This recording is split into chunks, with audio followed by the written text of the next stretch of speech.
Et qu'est-ce que vous faites? Jacques Miel-Donat, je suis professeur d'université, mais en droit. Et vous êtes aussi devant de l'école des beaux-arts. Qu'est-ce que vous pensez de l'idée de fermer l'école? Je pense d'une manière générale que fermer une école, c'est le pire échec de quelqu'un qui a un engagement politique. Voilà. Je crois que la meilleure des choses, et que quelqu'un, quand il est sur son lit de mort, et qu'il peut avoir la satisfaction d'une vie remplie, c'est de se dire qu'il a ouvert une école, au contraire. Et qu'est-ce que vous pouvez les demander à la mairie ou À dans tout le des monde. autres institutions? Il faut leur demander, il faut les mettre devant leurs responsabilités. Aujourd'hui, l'école supérieure d'art est un établissement d'enseignement supérieur qui a la forme d'un établissement public à caractère culturel. Donc ça veut dire qu'il doit recevoir la participation financière de toutes les collectivités départementales, toutes les collectivités locales qui sont concernées, villes, départements et conseils régionaux.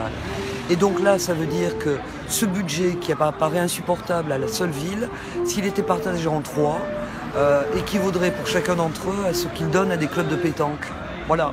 Et c'est peu payé pour la formation et pour des formations d'avenir et pour la culture et pour l'avenir d'étudiants et des filières qui sont porteuses d'emploi aussi, si on veut raisonner comme eux sur le plan économique.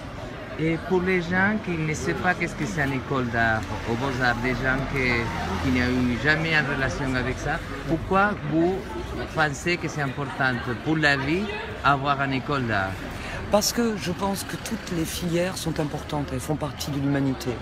Je pense que contrairement à ce qu'on pourrait penser de moi, puisque je suis professeur de droit, et que le droit paraît toujours très austère et très rigide, j'ai toujours défendu à la fois les filières littéraires, les filières scientifiques, toutes les filières, quelles qu'elles soient, et les filières artistiques font pleinement partie de la vie.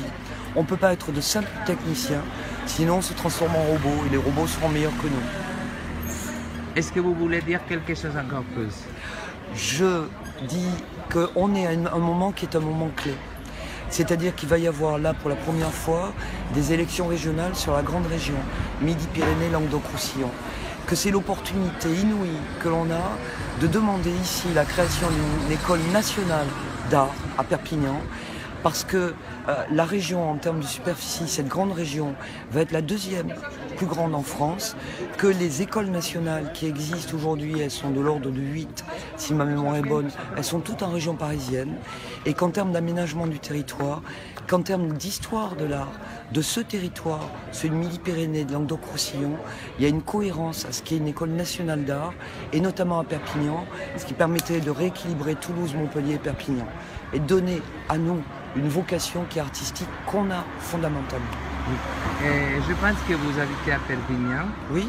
Et qu'est-ce que signifie pour vous perdre une institution, un patrimoine qui est 200 ans, créé pour la République française, maintenant?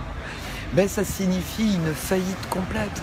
Ça signifie qu'on est arrivé à un tel degré à Perpignan que les Perpignanais sont prêts à accepter de perdre tout sous prétexte de 4 sous, quoi. Et que par ailleurs, ils acceptent qu'on dépense des sommes importantes sur des projets qui peut-être ont leur intérêt, mais qui dans tous les cas n'ont pas l'importance pour l'avenir et ne sont pas porteuses d'avenir et d'histoire, comme l'école des Beaux-Arts. Et vous pensez que ça lutte seulement des tendances politiques ou être d'un parti politique ou non? Non, je pense que justement, c'est un projet qui devrait fédérer au-delà de tous les clivages politiques, parce que ça fait partie de l'histoire de ce territoire, comme vous l'avez rappelé, c'est 200 ans. C'est 200 ans et pas pour rien, parce que c'était une affirmation il y a 200 ans de quelque chose qui était vraiment éminemment politique, la création de cette école des Beaux-Arts, et que la suppression aujourd'hui serait la chose la pire et qui serait éminemment politique, c'est-à-dire de la nullité, de la médiocrité du personnel politique de quelque bord qu'il soit. Merci beaucoup. Merci à vous.